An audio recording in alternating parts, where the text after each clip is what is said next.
There's been a lot of talk and rumors about Ubisoft's upcoming Star Wars open world MMO currently being developed by Massive Entertainment in Malmö, Sweden. And amongst these rumors came the likelihood that this game could be so ambitious that it would be the equivalent of No Man's Sky but in Star Wars, which would be every Star Wars fan's wet dream if we're being honest. So, how would such a game eventually be like? When would it take place? And what would players do in it? That's what we are going to be talking about in today's video.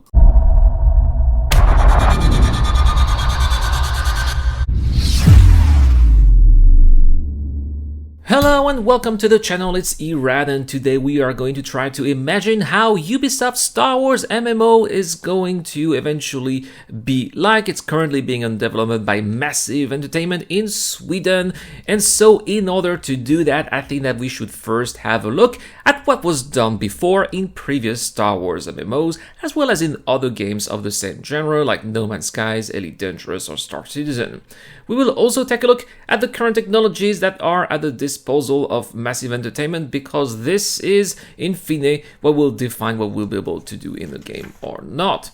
First, let's have a look at the first two Star Wars MMOs that have been released in the past, Galaxies and The Old Republic. And we will start with Galaxies, which came quite a long time ago, and it is a game that a lot of Star Wars fans hold dearly into their hearts, as it was their first Star Wars game that offered a near limitless experience combined with a true player-to-player economy.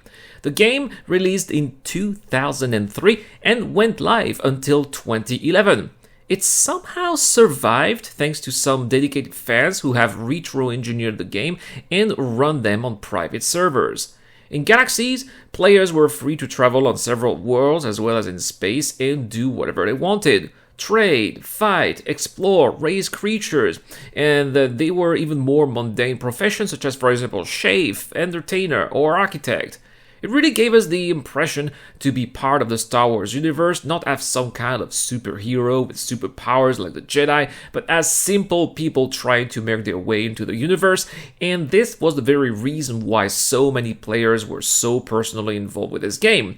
It was their chance to be part of it, and eventually, a lot of players lost their interest when LucasArts chose to copy World of Warcraft and then implemented systems that just removed the original flexibility of the player career paths. One of the most controversial decisions was to give players the ability to start a game as a Jedi, while previously being a Jedi was an incredibly hard achievement, and it was meant to be actually very rare. And it was meant to reflect how rare Jedi were during that particular timeline of the game, the Galactic Civil War, a time when a dominant galactic empire was struggling against an emergent rebel alliance to restore the Republic. Of course, in Galaxies, you could join either side or remain neutral and profit from the conflict. Eventually, you would acquire troops to accompany you, and you would eventually build your own base that enemies could then destroy. You could build ships to travel around and fight for these factions, but there was one problem though, because it often felt like our involvement were breaking immersion, as it was probably due to the timeline itself being saturated by stories that somewhat prevented our imagination from taking relay and try to figure out how the galaxy would be if we did this or that, because in the end we knew where we were heading. The next MMO that released after that was Star Wars The Old Republic, inspired by the Knights of the Old Republic games and taking place several millennia before the movies. Unlike Galaxies, The Old Republic is a much more narration-focused game that takes players across various worlds of the galaxy based on their progression throughout their character's storyline. The Old Republic, despite not offering the same degree of liberty as Galaxies, still isn't devoid of strong points, the first one being that it is 100% fully voiced, including the player character, something that the upcoming Starfield, for example, is not going to have. The next strong point, in my opinion, are the different scenario branches players can choose, which really adds to the replayability of the game. In the end, I still don't think that The Old Republic surpassed Star Wars Galaxies when it comes to offering a total limitless immersion in the Star Wars universe. First, I would say that the chosen era deep in the Old Republic is not as relatable as the era we all know and love from the movies. Second, There were too many loading screens, which was breaking the experience in my opinion. In the end, the Old Republic feels very much like an old-school MMORPG with a leveling system and dungeons, and because of the lack of freedom we have in the game, it just feels very repetitive in the long run.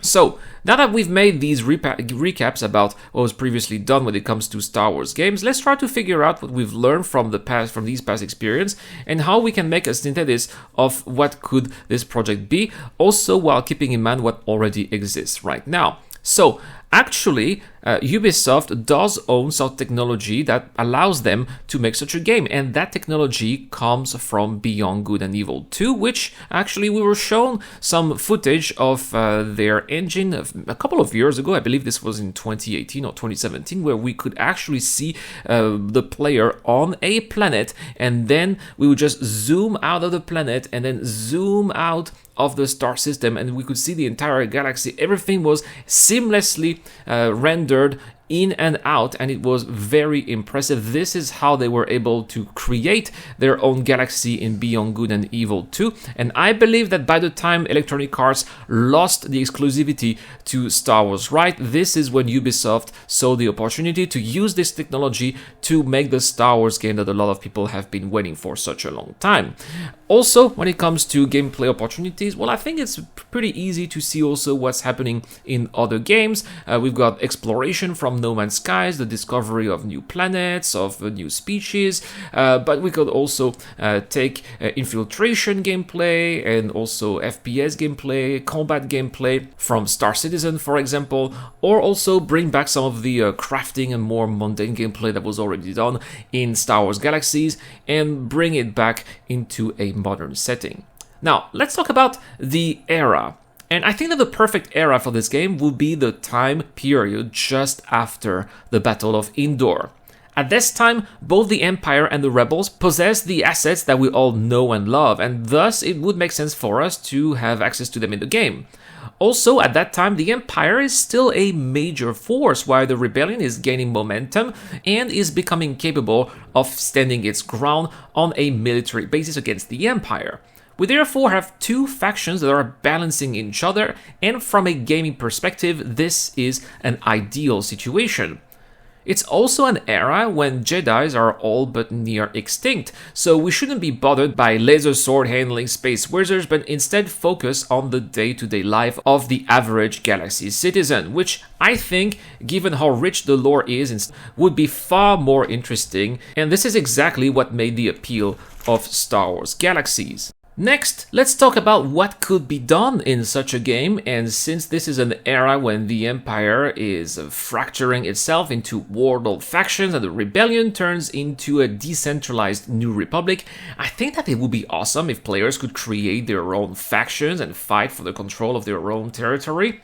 The endgame of such mechanisms would be for players to find a way to place themselves at the top of the hierarchy of their faction, say for example Admiral for the Empire, or Senator for the New Republic, or maybe Kingpin for the Neutrals, and fight against other leaders from other factions or their own factions. Players, through their service for their factions, would gain or lose reputation, which then would affect their rank and thus would dictate what they would be able to do in-game. A lieutenant would not man a turret of an Imperial Star Destroyer, for example, while an ensign would not command a planet-side garrison.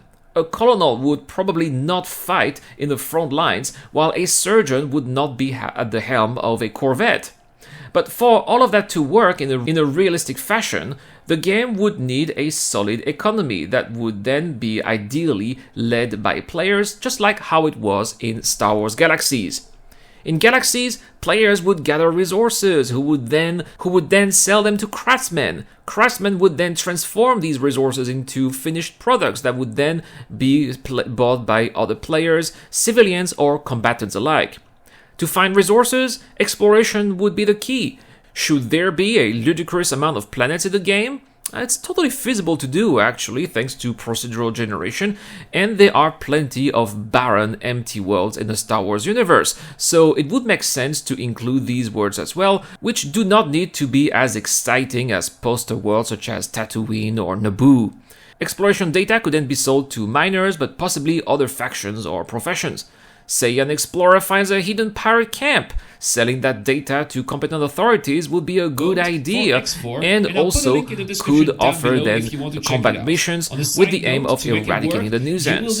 Speaking of criminals and privateers, I think that it should also play a role. I think that having some jurisdictions with illegal goods such as spice or slaves or some types of weapons then would definitely make these goods in demand for certain groups and would provide fantastic smuggling operations.